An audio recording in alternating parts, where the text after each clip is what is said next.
Tume ya maadili na kupambana na ufisadi nchini Kenya EACC pamoja na Baraza la Makanisa nchini wameelezea umuhimu wa wanasiasa kuzingatia maadili na uwajibikaji wanapoendeleza shughuli zao za kisiasa, taifa hivi linapojiandaa kwa uchaguzi mkuu wa mwaka ujao. Titus Ominde na maelezo zaidi.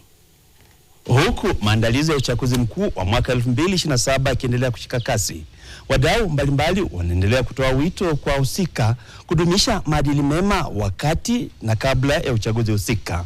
Miongoni mwao ni shirika la kupambana na ufisadi na maadili nchini EACC, ambapo shirika hilo limetoa wito kwa wanasiasa kudumisha maadili mema kabla na baada ya uchaguzi mkuu wa mwaka 2027. Nataka kuhakikisha kwamba kwenda kwa kura hatutaruhusu hali ambayo watu wachache wanaweza kuleta masungumuzo ya kuchochea watu waweze kupigana aidha kwa njia ya kikabila ama ya ukoo ama tofautiana ile yote ile.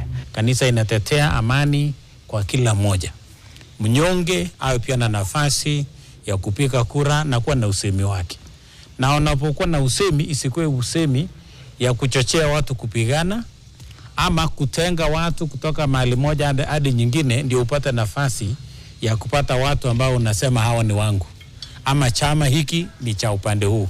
Tunaomba tukaribishe wale ambao wako na ulemavu na wamefikisha umri na bado mnaficha, mtoe hao wakate kipande na wapate kupiga kura, kwa sababu pia wako na haki ya kupiga kura. Tambo mtu afanye informed decision, inahitajika kwamba amejifunza, so that afikie mahali ambapo anafanya uamuzi akijiamulia yenyewe pasipo kusaidiwa na mtu yeyote. Ningependa kuwahimiza vijana katika region yetu ya North Rift, katika county yetu ya Uasin Gishu na Kenya kwa ujumla, ya kwamba tusikubali kwa namna yote ile ambao unaweza tumiwa na mwanasiasa yote ile kwa namna ya kuweza kuleta kazia, kuleta furugu, kuharibu mali ya wananchi. Kuna wakati tunapeana summons kama mtu amehusika na mambo ambayo tunaona yanakiuka ethical standards, tunawaandikia, wanapewa onyo, wanaambiwa wazingatie mambo ambayo hayataharibu usalama ama